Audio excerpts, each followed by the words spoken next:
코로나가 시작된 지 3년째 접어들고 있는데요.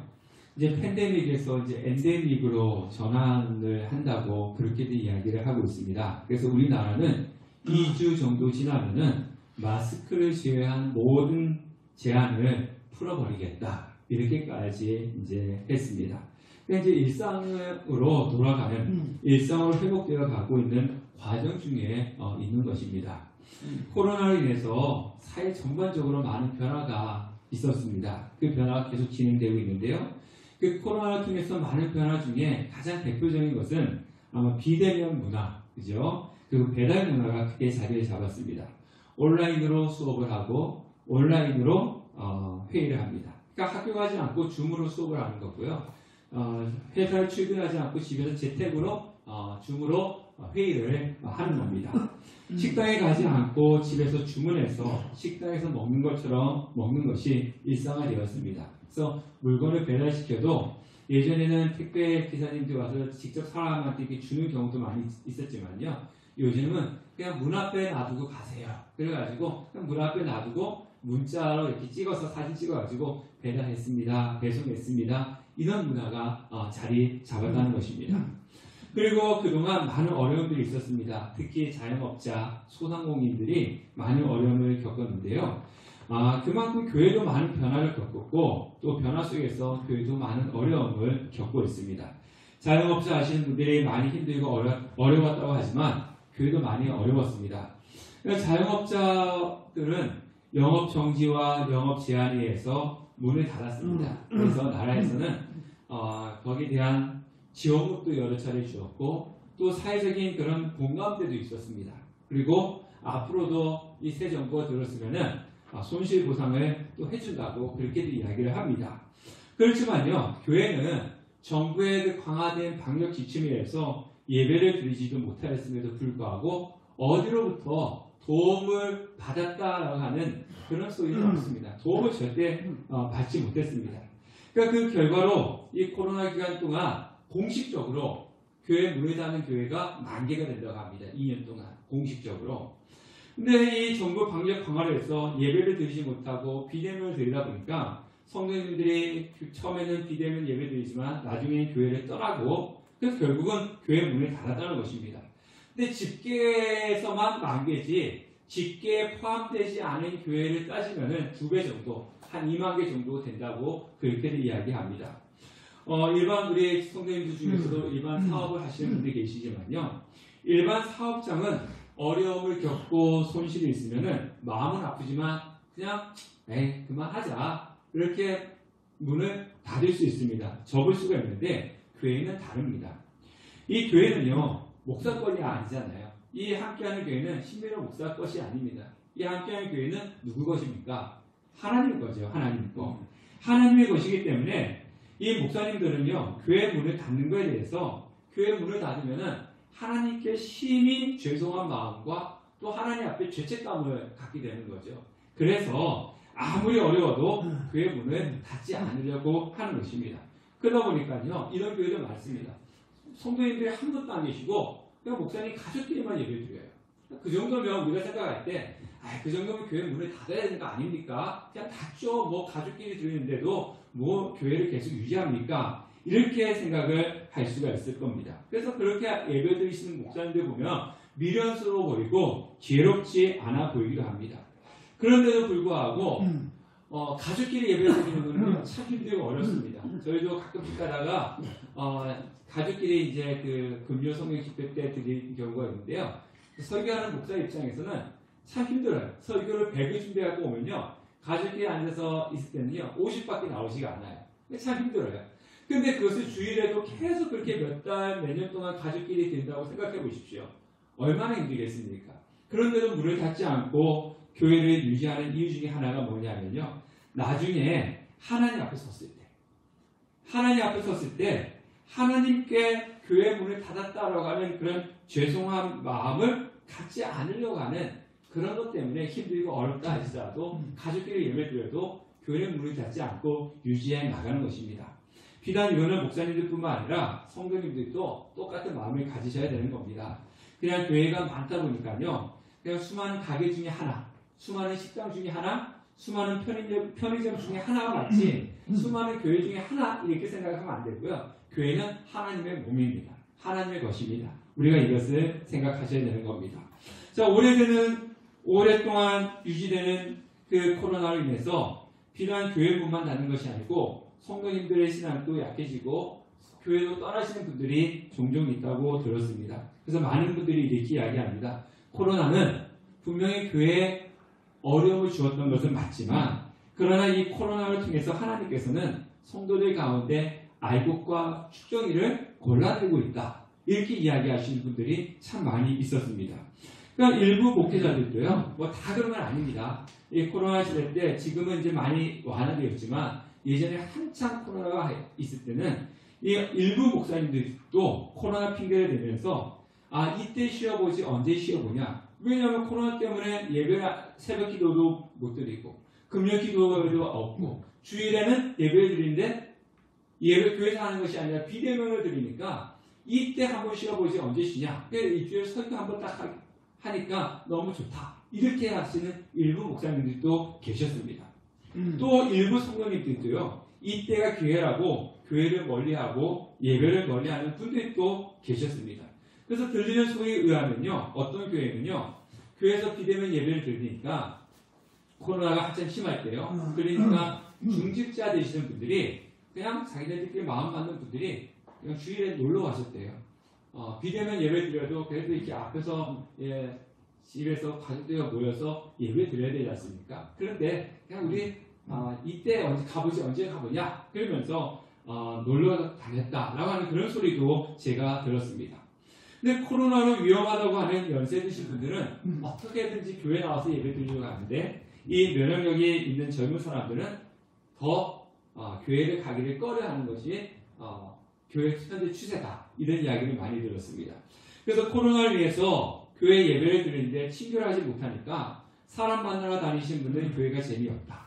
또 사업 때문에 교회 다니시는 분들은 사람을 만나야지 사업을 하는데 교회가 또 사람을 못 만나니까 예배를 멀리 하더라. 이런 이야기를 들었습니다.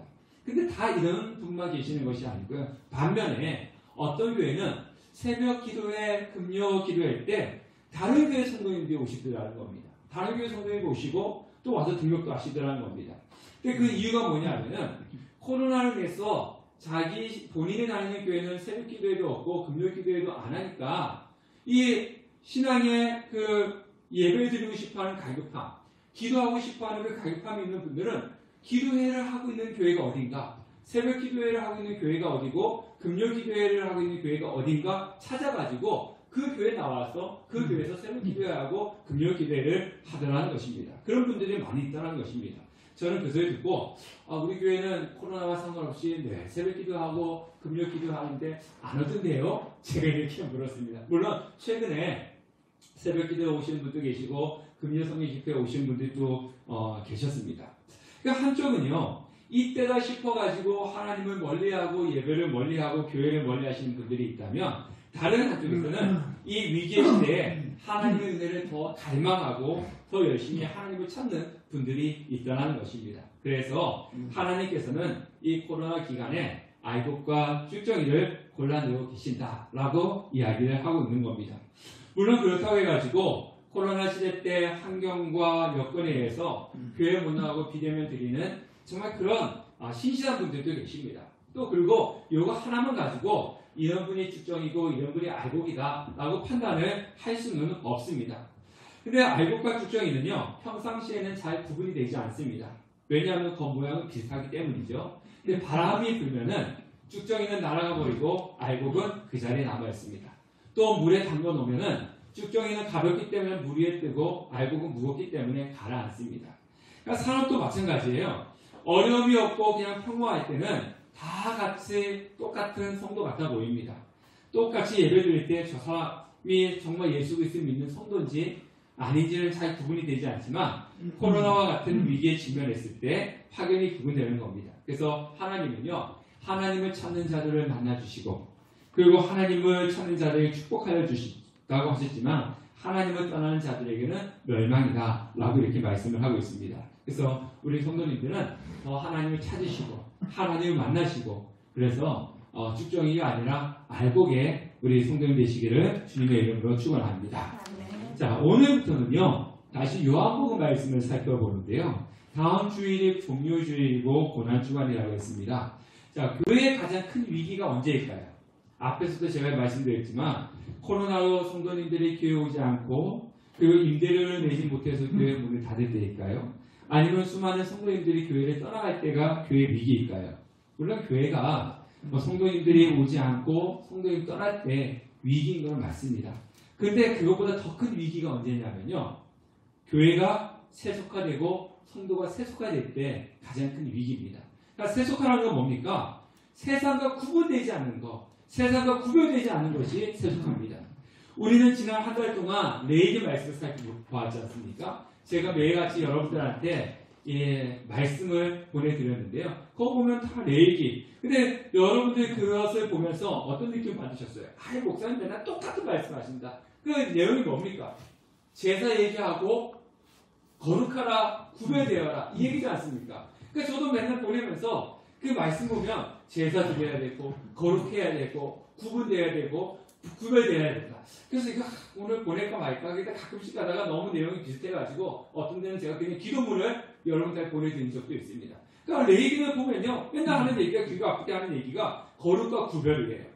하나님께서 레이기서를 주신 이유가 뭐냐면요 이스라엘 백성들이 애굽에서 나와서 가나안 땅을 가고 있는 거지 않습니까? 근데 가나안 땅에는 누가 살고 있어요? 가나안 족속들, 이방 족속들이 살고 있지 않습니까? 그러면 이 이스라엘 백성들이 가나안 땅에 들어와서 이방 족속들, 가나안 족속들과 같이 살아갈 때 그들이 살아가는 방식에 젖어들 수가 있다는 거죠. 그래서 하나님께서 레위기서를 주시면서 하는 얘기가 뭐냐면 너희들은 하나님의 백성이다. 그 땅에 들어가서 저 이방 민족들과 똑같이 살아가지 말아라. 너희는 하나님의 사람이기 때문에 하나님의 사람으로서 저들과 구별되게 거룩하게 살아야 된다. 이것을 알려주기 위한 말씀이 레위기서라고 하는 것입니다. 그래서 이 레위기서와 오늘 말씀은 연관이 조금 있습니다. 그래서 오늘 말씀을 보면요, 여러분들이 오늘 이 말씀을 읽으면서 느꼈겠지만은 계속 반복되어 나오는 말씀이 뭐냐면 너희가 나를 사랑하며 나의 계명을 지켜라 이겁니다. 예. 자, 15절 말씀에도 보면요 너희가 나를 사랑하며 나의 계명을 지키라. 21절 말씀에도 보면 나의 계명을 지키는 자야라 나를 사랑하는 자니. 23절 말씀에도 보면 예수께서 대답하여 이르시되 사람이 나를 사랑하면 내 말을 지키리니. 24절 말씀에도 보면 나를 사랑하지 아니하는 자는 내 말을 지키지 아니하나니. 그러니까 예수님께서 계속 반복되는 말씀이 나를 사랑하면 나의 계명을 지키는 거야. 너를 사랑한다면 나의 계명을 지키는 거야. 이렇게 말씀을 하고 계시는 거예요. 근데 여기서 지킨다라고 하는 것은 어떤 법처럼 법을 지키는 것 같은 그런 준행하는 의미도 있지만요. 따른다라고 하는 그런 의미도 가지고 있습니다. 그래서 이제 저나 우리 여기에 연세 드신 우리 집사님들은 아마 이제 이런 시기는 지났겠지만 우리 여기 있는 이제 젊은 사람들은 이제 그런 경험을 하고 있을 거고 이제 그런 경험을 할 겁니다. 이제 여러분들 그 이성을 좋아하면 이성을 좋아하고 이성을 사랑하면 어떤 일이 일어납니까? 그 사람이 어디를 가든지 같이 가고 싶잖아요. 그죠? 우리 집사님들 예전에 과거에 그죠? 과거에 내가 이성을 좋아하고 이성을 사랑하면 그 사람이 저곳에 가면 같이 가고 싶고 어디 가면 또 따라가고 싶고 그런 것이 우리가 갖고 있는 그 이성을 좋아하는 사람들의 모습입니다. 이것이 너무 집착되면 이제 스토커가 되기도 하지만요. 어디든지 따라가고 싶습니다. 근데 애정이 식으면 어떻습니까? 어디를 가든지 별로 관심이 없어요. 가면 가나보다 오면 오나보다 뭐 아침에 나가면 갔네? 어디 갔나 봐. 또 밤에 오면 좀 이따 들어오겠지. 이게 뭡니까? 이제 애정이 식은 거고요. 애정이 있으면 가면은 나도 갈래. 이렇게 되는 거지 않습니까? 그러니까 예수님께서 하신 말씀이 이거예요. 너희들이 나를 사랑하니? 나를 사랑하면 나의 계명을 따르는 거야. 사랑한다면 계명을 따르는 거야. 이렇게 말씀을 하고 있습니다. 근데 여기서 따른다고 하니까 예수님께서 갈릴리 호수로 가면 갈릴리 호수를 쫓아가고 가나로 가면 가나로 쫓아가고 예루살렘으로 가면 예루살렘을 쫓아가는 그런 의미로서 따르는 것이 아닙니다. 여기서 따른다라고 하는 것은 예수님의 모습을 그대로 닮아가는 거예요. 예, 닮아가는 거. 예수님께서 살아가신 그대로 따라가는 거, 그대로 살아가는 거, 그것이 바로 뭐냐? 너희가 나를 따르는 거야. 이렇게 말씀을 하고 있는 겁니다. 그러면 예수님께서 주신 계명은 무엇이냐면요. 요한복음 13장과 요한복음 15장에 보면 새 계명을 너희에게 주노니 서로 사랑하라. 내가 너희를 사랑한 것 같이 너희도 서로 사랑하라. 내 계명은 내가 너희를 사랑한 것 같이 너희도 서로 사랑하는 것 이것이니라. 그러니까 계명은 예수님의 계명은 뭐냐? 서로 사랑하는 거예요. 그러니까 예수님이 너희들이 나를 사랑한다면 내가 너희를 사랑했잖아. 내가 너희를 사랑했잖아. 그것처럼 나를 내가 사랑을 보여준 것처럼 그대로 살아가는 거야. 이 말씀을 지금 예수님께서 하고 계시는 겁니다. 그러면 우리가 오늘 이 말씀이 단순히 예수님께서 내가 너희를 사랑했으니까 너희들도 서로 사랑해. 이 말씀도 하시는 것이지만 근데 이거는 전부가 아닙니다. 자, 오늘 우리 읽은 요한복음 14장 전체를 보아야 되는데요. 1절을 우리가 한번 볼게요. 1절 오늘 말씀에는 읽지 않았지만요. 1절 보십시오. 1절 보니까 예수님께서 뭐라고 말씀하고 계십니까? 14장 1절에 너희는 마음에 근심하지 말라. 하나님을 믿으니 또 나를 믿으라. 아니 갑자기 예수님께서 하신 말씀이 너희는 근심하지 마라. 근심하지 마. 이게 뭡니까? 그러면 근심하지 마라고 하는 것은 제자들이 지금 근심하고 있다는 거예요? 하고 있지 않다는 겁니까? 근심하고 있다는 거죠. 근심하고 있으니까 예수님이 근심하지 마라 그런 겁니다. 그러면 제자들이 왜 근심하고 걱정했을까요? 이 앞에 있는 말씀을 보면요. 예수님께서 내가 이제 떠날 것이다. 내가 너희를 떠날 것이다. 이렇게 말씀하셨어요. 예수님께서 제자들을 떠나겠다라고 말씀하니까 그 말을 들었던 제자들이 근심하는 겁니다. 예수님이 우리를 떠나면 그럼 우리는 어떻게 되는 거지? 근심하고 걱정하는 거예요. 그래서 예수님께서 제자들에게 하시는 말씀입니다. 내가 너희를 떠나더라도 근심하지 말고 너희들이 나를 사랑했다면 내가 너희와 함께 하지 않아도 내가 살아갔던 그 모습 그대로 너희들이 살아가면 되는 거야. 이 말씀을 하고 계시는 겁니다. 자, 그러면 예수님께서 이 말씀을 계속 반복해서 하신 이유가 뭐냐면요. 예수님이 우리가 세상 속에 살아갈 때 예수님을 따르는 삶을 살아야 되는데 세상 사람들처럼 살아가는 그 방법대로 살지 말라는 거예요. 너희들이 나를 사랑한다면 내가 너희와 함께 하지 않아도 내가 살아갔던 방법대로 너희들 살아가. 저 세상 사람들이 살아가는 대로 그대로 살아가지 마라. 이렇게 말씀하고 계시는 겁니다. 그런데 우리가 이 말씀만 들으면요. 예수님 너무 무책임한 것 같아요. 그냥 제자들 쭉 떨어뜨렸고 자, 본인은 이제 우리가 이제 고난주간이고 부활주일이 다가오지 않습니까? 여기서 예수님께서 이제 십자가에 못 박혀 죽으시고 부활하시고 승천하시겠다는 이 말씀이에요. 그러니까 내가 너희와 함께 있지 못하고 이제 떠나가겠다는 거지 않습니까? 그러면 너희들만 뚝 남겨두고 나는 이제 갈 거야. 그러니까 너희들 잘 알아서 너희들끼리 알아서 잘 먹고 잘 살아. 화이팅 해야 돼? 이런 의미가 아닙니다. 그냥 너무 이렇게 무책임하잖아요. 너희들 이제 잘 먹고 잘 살아. 이렇게 하는 것은 아닙니다. 그래서 예수님께서 하시는 말씀이 남겨진 제자들 위해서 고아와 같이 버려주지 않겠다.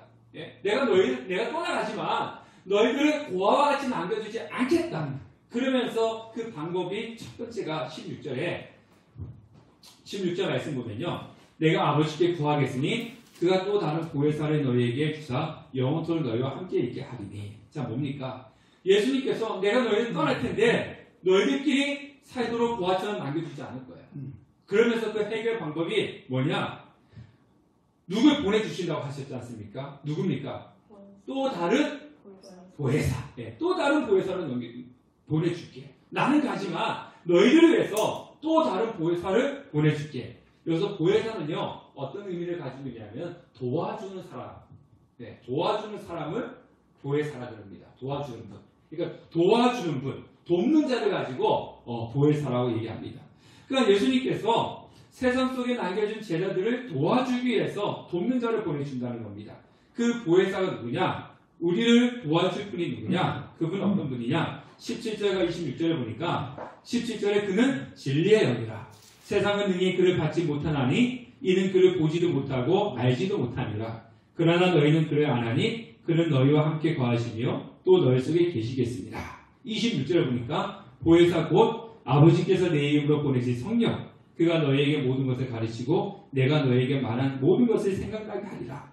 자, 예수님께서 보내신 보혜사가 누구냐? 예? 17절 보니까 그는 누구시라고요? 성령. 예, 아니 성령은 26절에 나오고요. 17절 말씀에는 그는 진리의 영이라. 그죠? 그는 진리의 영이라. 그 26절 보니까 보혜사는 하나님께서 보내주신 분은 성령이다. 그러니까 보혜사는 진리의 영이고 성령이시라는 거죠. 두 분이 아니라 진리의 영이시면서 성령이시라는 겁니다. 예. 근데 17절 말씀 보니까 세상은 예수를 믿지 않는 사람들은 그분을 보지도 못하고 뭐 하지도 못한다고 했습니까? 예, 보지도 못하고 알지도 못합니다. 그런데 너희들은 제자들이지만 지금 우리에게 말씀하시는 거예요. 성도들은 우리는 누구를 안다는 겁니까? 성령을 아나니 너희와 함께 거하시며 또 너희 속에 계시겠습니다. 자, 진리의 영이신 성령님은 세상 사람들은 모른다는 거예요. 그분을 모른다는 거예요. 그런데 우리는 그분을 안다는 것입니다. 그리고 그분은 우리 속에 거한다는 겁니다. 그러니까 예수 그리스도를 믿는 사람은요, 성령을 내 속에 모시고 계신 분이셔요. 네. 그래서 우리 안에 누가 계시는 겁니까? 성령께서 내주에 계시는 것입니다. 그래서 안 믿는 사람과 믿는 사람의 가장 큰 차이점, 이게 엄청 큰 거거든요. 우리는 성령을 받은 사람이고 성령 하나님이 내 속에 내주에 계시고 그래서 우리는 성령님을 알고 믿습니다. 근데 예수 그리스도를 믿지 않는 사람들은요, 성령을 모릅니다. 그리고 그분 예수 믿지 않는 사람들 마음속에는 성령님이 내주에 계시지 않습니다. 그러면 성령께서 우리 속에서 내주해가지고 하신 일이 무엇이냐는 겁니다. 도와주는 자라, 돕는 자라라고 했는데 뭘 도와주느냐? 이건 우리가 알아야 되지 않습니까? 도와준다고 했는데 성령께서 우리 속에 계시는데 그럼 날 뭘 도와주는 거야? 그렇죠? 그럼 성령께서 하신 일이 뭐냐? 17절에 보니까 진리의 영이다 라고 그렇게 이야기하고 계시면서 26절에 보니까 뭐라 얘기하고 계십니까? 성령, 그가 우리에게 무엇을 하신다고요? 그가 너희에게 모든 것을 가르치고 26절에 그죠? 내가 너희에게 말한 모든 것을 생각나게 할 것이다. 그러니까 성령 하나님이 하시는 일이 뭐냐면요, 우리에게 모든 것을 가르쳐 주신다는 거예요. 그리고 예수님께서 하신 말씀들을 뭐하게 한다고요? 생각나게 하고 믿게 하신다는 겁니다. 이게 성령께서 하시는 이야기입니다. 지금 무슨 이야기를 하냐면요, 예수님은 제자들을 어떻게 하셨습니까? 데리고 다녔잖아요. 그죠? 쭉 데리고, 자, 날 따라와.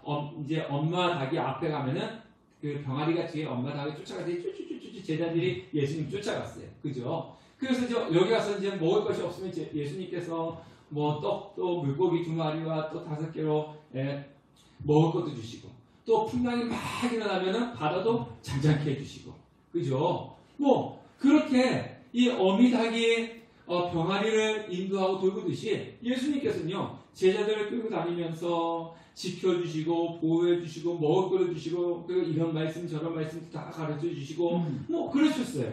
그러니까 예수님의 제자들은 뭐만 하면 됐습니까? 예수님과 따라다니기만 하면 됐어요. 예수님과 같이 있을 때는요. 근데 또 다른 보혜사, 또 다른 도와주시는 성령님은요, 예수님하고는 다르게 우리를 도와주신다는 겁니다. 네. 그분은 어떻게 도와주시느냐?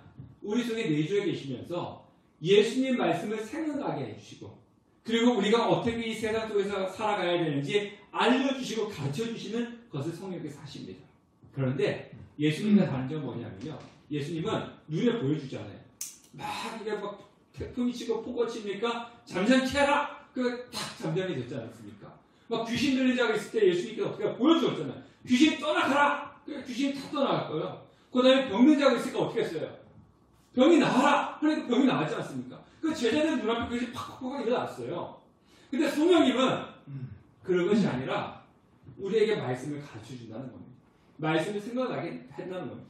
이렇게 해야 된다, 저렇게 해야 된다, 알려주고 그 선택은 누가 하는 겁니까? 그 말씀에 순종이라고 하는 선택은 누가 하는 거예요? 저와 여러분이 하시는 거예요.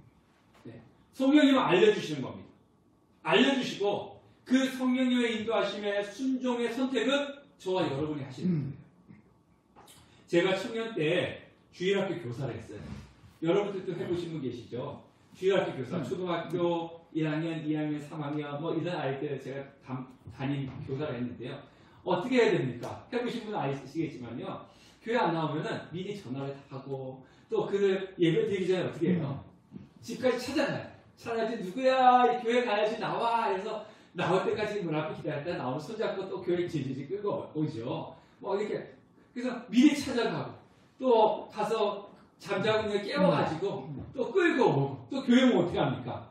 어리잖아요. 성경도 찾아주고 또 간식 있으면 가서 간식 받아다가 다 갖다 주고 또 집에 갈 때 어디까지 합니까? 집에 갈 때 집에까지 데려다 줘요. 이렇게 이제 주일학교 교사를 했죠. 근데 또 제가 이제 그 전도사를 하면서 중학교, 고등학생 또 청년들을 담당할 때 어떻게 했습니까?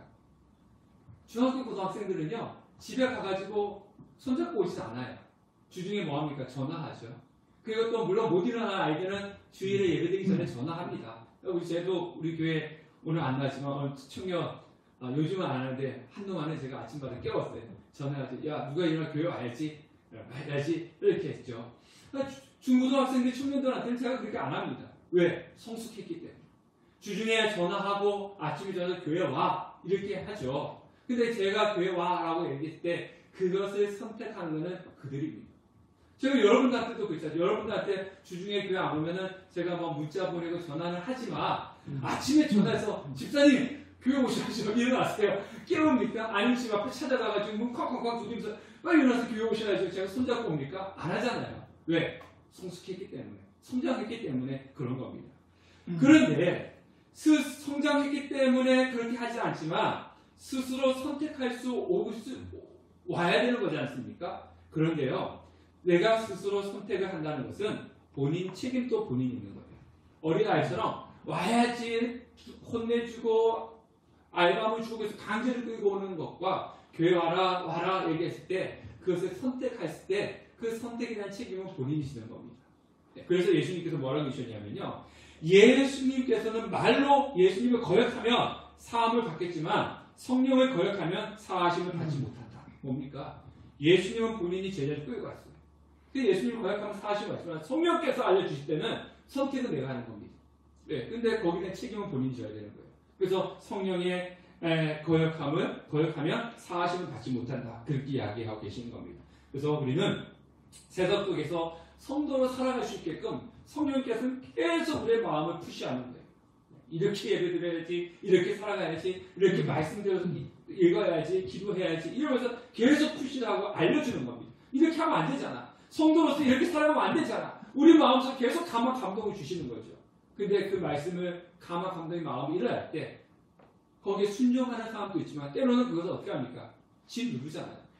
머리척 해버리잖아요. 거기에 대한 책임은 본인이 져야 된다는 겁니다. 그래서 우리는 항상 성령의 인도하심에 민감하셔야 되고요. 성령 충만하셔야 되는 겁니다. 자, 그리고 세상 속에 살아가는 제자들에게 예수님께서 첫 번째로 보내주신 분이 보혜사 성령님이셨습니다. 그리고 나서 또 약속을 하나 더 하시죠. 그게 뭐냐면 평안입니다. 평안. 자, 27절 말씀이면 우리 다 같이 한번 읽어볼게요. 27절 시작. 평안을 너희에게 끼치노니 곧 나의 평안을 너희에게 주노라. 내가 너희에게 주는 것은 세상이 주는 것과 같이 아니하니라. 너희는 마음에 근심하지도 말고 두려워하지도 말라. 자, 첫 번째는 보혜사 성령을 보내주셨고 두 번째는 평안을 주신다는 거예요. 평안을 줄 테니까 너희는 마음에 근심하지도 말고 두려워하지 말라. 자, 성령의 인도하심을 받는 성도에게 주는 것이 바로 평안입니다. 자, 평안은요, 편안하다라고 하는 것과는 다릅니다. 우리가 뭐 광고 CF에 보면요, 편안한 침대, 편안한 의자, 이렇게 쓸 때는 편안이 아닙니다. 네. 이 편안이라고 하는 것은 편안한 침대, 편안한 의자일 때는요, 내 삶 가운데 아무 일도 일어나지 않을 때 쓰는 말입니다. 그런데요, 우리가 살아가는 세상 속에서, 우리의 인생에서 아무것도 일어나지 않는 편안함은 없습니다. 네. 여러분들 인생 살아가면서 다 느끼셨지 않습니까? 절대로 편안할 수가 없어요. 모진 세찬 풍파가 우리의 늘 인생길에 있습니다. 네. 나의 삶에 아무런 일도 일어나지 않을 때는 언제겠습니까? 네. 내 삶에 아무런 일도 일어나지 않을 때는 언제겠어요? 이 땅의 삶을 마감했을 때는 이 땅에서 아무 일도 우리 삶 가운데 일어나지 않습니다. 그런데 생명이 붙어있는 한 이 땅에서는요, 내 인생 가운데 수많은 우여곡절들이 일어나는 거예요. 네. 그래서 편안하다라고 하는 것은 우리의 인생과는 맞지가 않습니다. 그래서 예수님께서 우리에게 편안을 말씀하는 것이 아니고 평안을 말씀하셨죠. 평안이 너희에게 끼친다. 그래서 우리가 평안은 우리가 너무나 잘 알듯이 샬롬이지 않습니까? 샬롬. 우리 한번 인사해 볼까요? 앞뒤 분들, 옆 분들. 샬롬. 샬롬. 네, 샬롬. 평화는요, 이 샬롬은 뭐냐면요, 외부의 환경이 어떠하든지 간에 내 마음속에 두려움과 불안이 없을 때, 이것을 가지고 평안이라고 이야기를 하고 있습니다. 이 평안을 예수님께서 우리에게 주시는데, 예수님만이 우리에게 주실 수 있는 것입니다. 자, 마태복음 13장에 보면요, 씨 뿌리는 자의 비유가 나오는데, 네 종류의 밭이 나오죠. 첫 번째 무슨 밭입니까? 길가. 그죠? 두 번째는, 돌밭. 세 번째가 뭡니까? 가시밭. 네 번째가 좋은 밭이죠. 옥토. 근데 마태복음 13장 22절 보면 세 번째가 가시밭이지 않습니까? 이 가시떨기에 떨어졌다는 것은 말씀을 들으나 세상의 염려와 재물의 유혹의 말씀이 막혀 결실하지 못하는 자요. 이 뭡니까? 세상을 살아가면서 외부의 환경 때문에 평안을 누리지 못한다는 거예요. 늘 외부의 환경 때문에 걱정하고 염려하고 불안하고 근심해서 신앙이 성장하지 못하는 것이 가시밭입니다. 자, 세상을 살아가면서 외부의 환경, 이거는 우리는 그 힘들게 하는 환경들이 너무나 많습니다. 자, 우리가 추구해야 될 것은 근심과 염려가 아니라 평안이라고 하는 거죠. 여러분들 태풍의 눈 아시죠? 태풍. 이제 우리 여름 되면, 가을 되면 이제 태풍이 우리나라 막 몰려오지 않습니까? 태풍 안에 그 태풍의 눈이 있어요. 태풍의 눈 들어봤죠? 자, 태풍의 눈에는 어떤 일이 일어납니까? 태풍의 눈에는요, 바람도 불지 않아요. 비도 오지 않아요. 아니, 태풍이면요, 뭐, 강력한 바람이 불고, 비가 내리고 막 그러는데요, 모든 태풍에는요, 태풍의 눈이 있습니다. 그 태풍의 눈 안에 들어가면요, 바람도 없고, 비도 오지 않습니다. 이 평안이라고 하는 것이 바로 그런 거예요. 태풍 주위에는 그냥 강한 바람이 불고 비가 오고 난리가 나지 않습니까? 그래서 태풍에서 오른쪽에 있는 가장 끝에가 가장 바람이 심하다 그러지 않습니까? 우리가 생각할 때는 중심이니까 중심은 더 바람이 불 것 같은데 중심은 비도 오지 않고 바람도 불지 않아요. 우리 주위에는요, 세찬 태풍처럼 바람과 비가 몰아치지만은 그 가운데는요, 비 한 점 없고 바람도 불지 않는 잠잠한 평안이 있는 거예요. 우리가 예수님께서 주신 평안이 그렇다는 겁니다. 우리의 인생 가운데 세찬 태풍처럼 모든 것이 몰아친다 할지라도 하나님께서는 우리에게 평안을 부어 주시는 것입니다. 그래서 예수님께서 그런 평안을 주신다라고 말씀하고 계시고, 그래서 세상 사람들은 이 태풍 주위의 것만 보고 근심과 걱정과 염려 속에 살아가지만 예수님은 태풍의 눈처럼 평안을 줄 거니까 마음에 근심도 하지 말고 두려워하지도 말고 하나님은 예수님을 믿어라, 이렇게 말씀을 하고 계시는 것입니다. 자, 이런 평안 때문에 초대교회 성도들은 어땠습니까? 불에 타서 순교당했잖아요. 사자밥이 됐잖아요. 그럼에도 불구하고 죽음을 눈앞에 뒀는데 이 사람들이 두려워하고 불안한 것이 아니라 찬송을 부르면서 정말 기뻐하면서 불에 타서 순교당했고요. 사자밥이 되면서 순교당했어요. 이것이 하나님께 주신 평안이에요. 죽음이 앞에 있는데 그냥 조용히 죽는 것도 아니고 사자가 나를 잡아먹는데 내 불에 타서 죽고 있는데 어떻게 평안할 수 있겠습니까? 두려움과 걱정과 염려가 먼저 몰아치지 않겠습니까? 지난 주 중에 우리나라 교회에 큰 목사님이 돌아가셨어요. 여러분들 잘 아시다시피 부산 수영로 교회 원로 목사님이신 정필도 목사님이 소천하셨습니다. 근데 그분은요, 연명치료를 거부했다고 합니다. 연명치료가 뭡니까? 산소 마스크 쓰는 거예요. 산소 마스크를 쓰면은 더 오래 살 수가 있는데 자기는 산소 마스크 쓰지 않겠다. 하나님 부르시니까 가겠다. 이렇게 했습니다.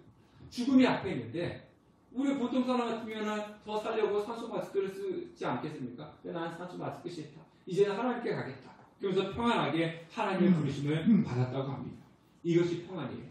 죽음이 앞에 있어도 두려워하지 않고 죽음이 앞에 있어도 불안해하지 않는 것. 정말 수많은 어려움들이 내 인생 가운데 있다 할지라도 내가 예수님 믿으니까 예수님께서 주시는 그 평안함 누릴 수 있는 것. 그것이 예수님을 통해서 누릴 수 있는 평안이라고 하는 것입니다. 그래서 이런 찬양이 있지 않습니까? 평안을 너에게 주노라 세상이 줄 수 없는 세상이 알 수도 없는 평안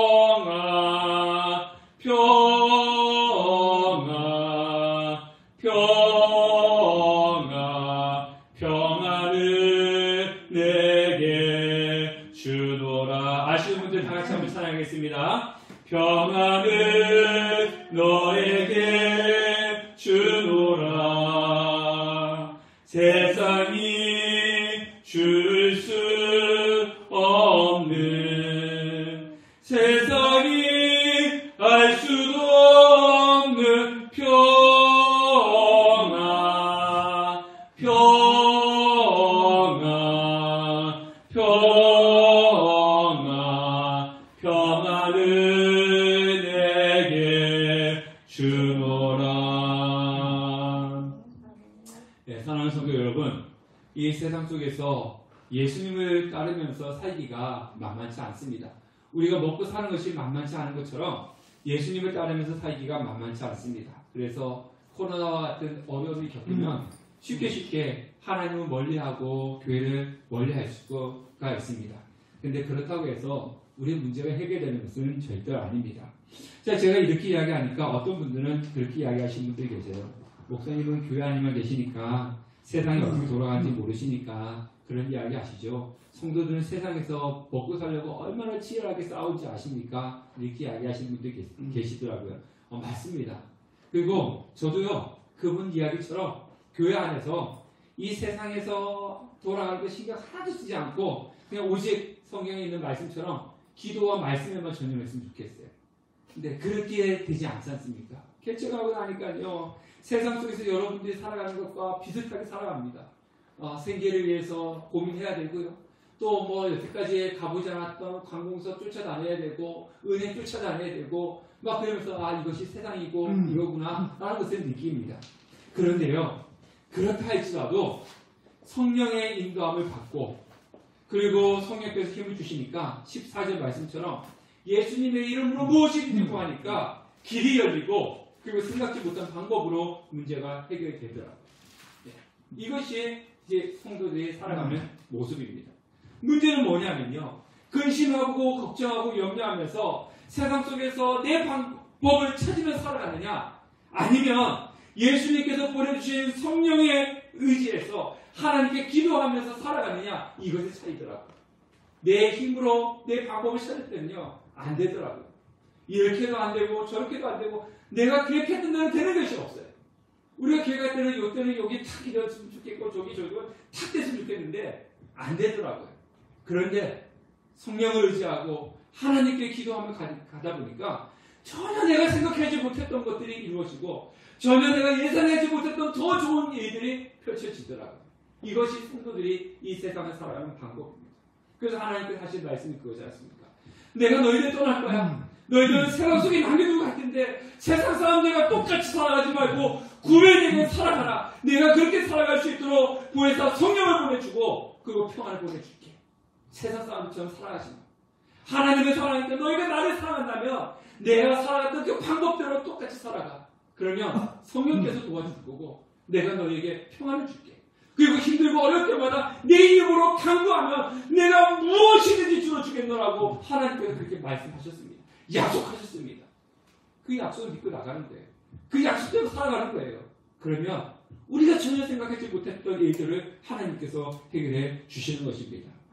예수님은 우리가 너희가 나를 사랑하면 나의 계명을 지키라고 하셨고 예수님께 살아가셨던 모습을 따라 살아가라고 하셨습니다.